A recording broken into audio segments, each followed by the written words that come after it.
அன்பு தேவ பிள்ளைகளே, ஆண்டவராகிய இயேசுவின் நாமத்தினாலே உங்களை அன்போடு வாழ்த்துகின்றேன். பவுல் அப்போஸ்தலன் சிறைச்சாலையிலிருந்து எழுதின நிருபங்களிலே மிக முக்கியமான ஒரு நிருபம் பிலிப்பிய நிருபம்.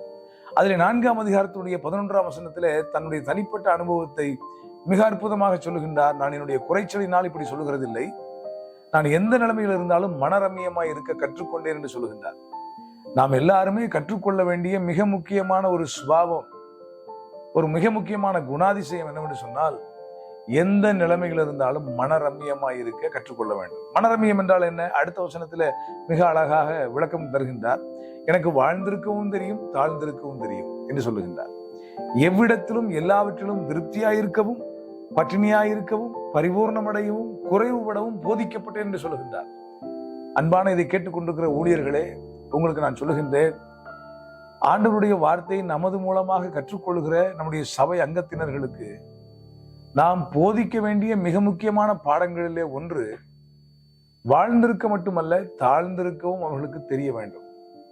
திருப்தியாயிருக்க மட்டுமல்ல, குறைவுபட, பட்டினியின் பாதையிலே கர்த்தர் அனுமதிப்பார் என்று சொன்னால் அந்த பாதையிலும் செல்ல, பரிபூர்ணமாய் கர்த்தர் அனுமதிக்கிற போது பரிபூர்ணத்திலும் திருப்தியாயிருக்க கர்த்தர் நமக்கு கொடுத்த ஞானத்தினாலே வசனத்தை கொண்டு நம்முடைய மக்களை பயிற்றுவிக்க வேண்டும். நம்முடைய மக்களுக்கு சொல்லித்தர வேண்டிய பாடங்கள்ல மிக முக்கியமான ஒரு பாடம் மனரம்யம். அடுத்த வசனத்துல இன்னும் கொஞ்சம் மேலே போய் பவுல் அப்போஸ்தலன் மிக அற்புதமாக சொல்லுகின்றார், என்னை பலப்படுத்துகிற கிறிஸ்துவினாலே எல்லாவற்றையும் செய்ய எனக்கு பலன் உண்டு என்று சொல்லுகின்றார். இந்த வசனத்தை சரியாக மூல பாஷையிலே போய் நாம் விளங்கிக் கொள்ள வேண்டும் என்று சொன்னால், என்னை பலப்படுத்துகிற கிறிஸ்துவினாலே எந்த சூழ்நிலையும் சகிக்க எனக்கு பலன் உண்டு.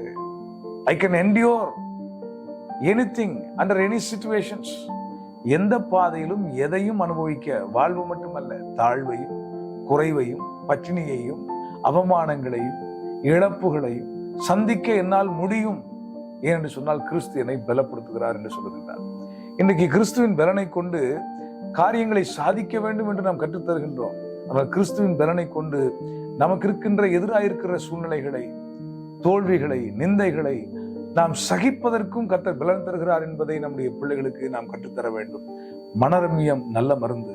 அதை நம்முடைய மக்களுக்கு சொல்லிக் கொடுப்போம். நாமும் மனரம்யமா இருக்க கர்த்தர் நமக்கு உதவி செய்வாராக. God bless you. Praise the Lord.